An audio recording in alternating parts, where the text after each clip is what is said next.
everyone, and welcome back to my channel. So today I'm going to do a video on sponges. So these are all foundation sponges. So I always use a beauty blender to put my foundation on. So I always use this guy, but it went up to $28. So it is quite expensive, and you're supposed to throw it out like every 3 months. So it does get quite expensive. So opposed to like something like a foundation brush, which you buy once and then you keep it for years and years and years. This one you throw out after it's like full of gunk and it's full of your foundation. So definitely something that costs a lot of money when you have to throw it out every 3 months. So I thought I would try a few different alternatives from the drugstore. So cheaper alternatives, obviously, than the beauty blenders. The next one I decided to try out was the Real Technique sponge. So this one is purchased from London Drugs. That's where I purchased it from. I know if you're in the States or if you're somewhere else, you can purchase it at multiple places or online. But I did purchase it from London Drugs, and it was $9.99. The next one I purchased was from Shoppers Drug Mart. It is a Quo sponge, but it's very similar to one that would be purchased at like Marshall's or Winners or something, just because it's very dense. So this one was $5. I'm going to start off with the Beauty Blender. So the Beauty Blender, like I said, is my all-time favorite. It's something I use every single day. This is a wet one, so I did wet it. Something like a dry one looks like this. So this is the size difference. So this is dry, this is wet. So when you do use a beauty blender or something like a wet sponge, so you need to wring it under the water and pulsate your hand for about 15 times just to make sure that there's water throughout the whole sponge, and then you squeeze it in a towel to make sure that there's no excess water that will like combine with your foundation. So with this one here, I've been using a beauty blender for probably about a year and a half now, and it is one of my favorite tools, but like I said, it does get quite expensive. So this is a really good one. I do find, I'm not sure if you can see here, but you can see the little tiny kind of pores that are within the beauty blender. So it makes it so the product doesn't fully absorb your foundation. So it doesn't waste all your product. So I love this one. You are supposed to clean it very often. So I clean it probably about once a week, once every week and a half. I do use the Beautyblender Solid because it does clean it very, very well. I find that other things don't clean it as well as the product specifically made for it, which again adds up to the expense. So I think the Beautyblender Solid is around $25, $20, something like that. So it does add to the expense as well. So this is definitely something that I repurchase all the time. So that's my review on it. I love it, but I'll tell you which one's my favorite at the very, very end. So next is the Real Techniques one.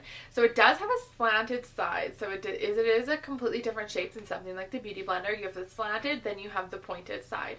So ideally I use the pointed side for concealer, and I do use the slanted side for my foundation. So out of all of them, today I did grab this one and I did use this one. I do really like it. Again, it's $9.99, so half the price, if not more than half the price. And I do clean it with the Beauty Blender Solid as well. So I'm sure there's another cleaner, but I really like the Beauty Blender Solid. It really gets all the foundation out. Going back for the Beauty Blender for 1 minute, while cleaning the Beauty Blender, I did notice that always, whenever I get a new beauty blender or in a beauty blender for 3 months, when I wash it out in the sink, all the pink dye comes out, which I'm assuming probably isn't super good for my skin. It comes out in the sink every single time I wash it. So I'm not sure if that's normal, but it happens every single time I do buy one. With this, the Real Techniques one, when I was washing it and I was washing it before I used it, there was no like orange dye that came out into the water, which was a good sign to me. All I could see was my foundation come out, which is great. So when it comes out clear, that means kind of all my foundation is gone. So I did really like this one. Again, it's $9.99. I purchased it from London Drugs. So this again is when it is put under water and expanded. So it is pretty squishy. It does come about half the size when you do get it brand new. And then again, you do the same thing as wring it under water about 15 times and then wring out the excess water. So I found with this one, a little downfall is that it absorbs a lot of my product. So I found that when I would put a foundation on the back of my hand and I'd take a little bit and put it on my face, I would have to use a little bit more foundation because it would absorb it so much. I'm not sure if that was just me, but I found that it absorbed my product a lot more than something like the Beauty Blender did. The Beauty Blender does kind of shield your product so it doesn't get completely absorbed. With this one, I'm not sure of their technology, but my products did get absorbed a little bit more, but I still really liked how this went on. So lastly is the Quo one. So this one is from Shoppers Drug Mart. This is something similar to something like from Marshalls or Winners, just a cheapie. So it is $5. I did find that it was quite dense. So it does, again, come half the size. This one is wet and watered, squeezed through. So it is like a hard foam opposed to something like a soft foam. So I'm not, like, this one's very dense. This one's really soft. So I found with this one, which is something weird, is you cannot see the little pores in it. So with the other ones, you can see the pores in the Real Techniques. You can see it in the Beauty Blender, but you cannot see it in this one. It's very, very hard. So it's not a foam that will like tap on your product easily. It kind of smears it instead of taps it in. So I did not love this one. It's nice one for like blending out a little bit of like a cream blush or a cream bronzer, or like the Chanel cream bronzer. That's a really good one for something like this, just because you're not trying to get that perfect seamless look with a foundation. So my foundation is super important to have like a poreless look.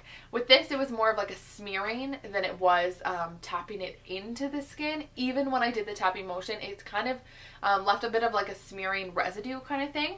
Understandable that it's $5. Definitely a good option if you don't want to spend $28 on a beauty blender. It still works great, still puts it on. It's a little bit more dense, not as fluffy, but it still gets the job done. After trying them all, so the Quo one is the softest, like it's the softest material, and then this one, like the Beauty Blender, is the hardest material.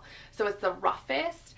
The Real Techniques is like medium, and then this one's the softest. So it all depends on what you're looking for. Most dense, medium, and then the squishiest. So from now on, I will definitely be using the Real Techniques.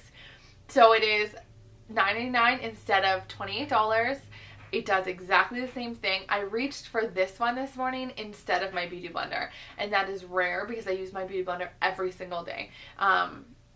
So I'll definitely be saving a few dollars on the Beauty Blender and be picking up the Real Techniques one. I probably would not repurchase the Quo one just because it wasn't ideal. Real Techniques is really, really nice. The Beauty Blender is beautiful as well, but if I want to save a few dollars, I'm going to go with the Real Techniques. Like I said though, I will probably stick with the Beauty Blender Solid cleanser just because it cleans it so well. I've tried like my face wash, or tried with a hand soap, or a shampoo, like a baby shampoo, anything like that. It didn't clean it as well. So I think it's definitely important to invest in a good cleanser for your brushes, just because you're using that on your face every single day. It will impact how your skin looks. So if you're putting bacteria on your face every single day and it's not clean, that could affect the way of the look of your skin.